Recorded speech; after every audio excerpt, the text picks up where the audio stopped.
হাট গরুর হাটের আমরা তথ্য পেয়েছি। তো এই গরুর হাটের বিভিন্ন ধরনের কেনাকাটা হবে, গরু পশু বিক্রি করা হবে এবং কেনা হবে।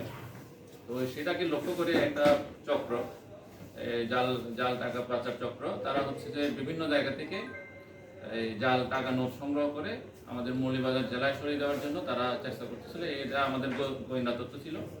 এবং একই সাথে মৌলভীবাজার জেলার পূর্বে যারা এই ধরনের কর্মকাণ্ডের সাথে জড়িত ছিল আমরা তাদেরকে ট্রেস করতেছিলাম। তো গতকালকেই গোপন তথ্যের ভিত্তিতে আমাদের জেলা পুলিশ সুপারের নির্দেশে ওসিডিবি ইন্সপেক্টর মাহবুব তার নেতৃত্বে একটা টিম শ্রীমঙ্গল থানার ভুনবীর ইউনিয়নের রুস্তমপুর থেকে আমরা একজনকে আটক করতে সক্ষম হই। তার নাম হচ্ছে যোগেন্দ্র মল্লিক এবং তার কাছ থেকে আমরা 2,77,200 টাকা বাংলাদেশি টাকা হচ্ছে জাল নোট এবং 3,900 রুপি ইন্ডিয়ান রুপি আমরা তার কাছ থেকে উদ্ধার করি।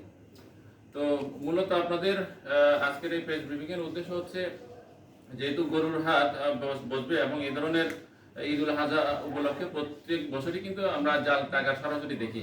তো আমাদের এসপি স্যার আগে থেকে নির্দেশ দিয়েছেন যে আমরা যাতে এইবারের কোরবানি ঈদে যাতে কোনো প্রকারের জাল নোট সরাসরি না হয়, কোনো প্রকারের জাল নোট যাতে সরাতে না পারে, সেজন্য আমরা যাতে কাজ করি। তো সেজন্য আমরা আগে যেটা বললাম যে বিভিন্ন সময়ে যারা এই ধরনের কর্মকাণ্ডের সাথে জড়িত ছিল আমরা তাদেরকে ট্রেস করতেছিলাম।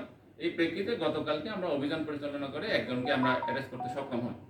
তো এখন মূল বিষয়টা হচ্ছে এখানে যারা জড়িত শুধুমাত্র একজন বাহককে আমরা পেয়েছি। তো আমরা এটা তদন্ত করতেছি এবং এর সাথে যে চক্রটা জড়িত, অর্থাৎ আগে থেকে যারা কাজ করতেছে, যেখানে টাকাগুলো ছাপানো হয় সেই ব্যাপারে আমরা কাজ করতেছি। আশা করি আমরা সেই মেশিন সহ এবং অন্যান্য যারা জড়িত ছিল তাদেরকে আমরা অ্যারেস্ট করতে সক্ষম হব।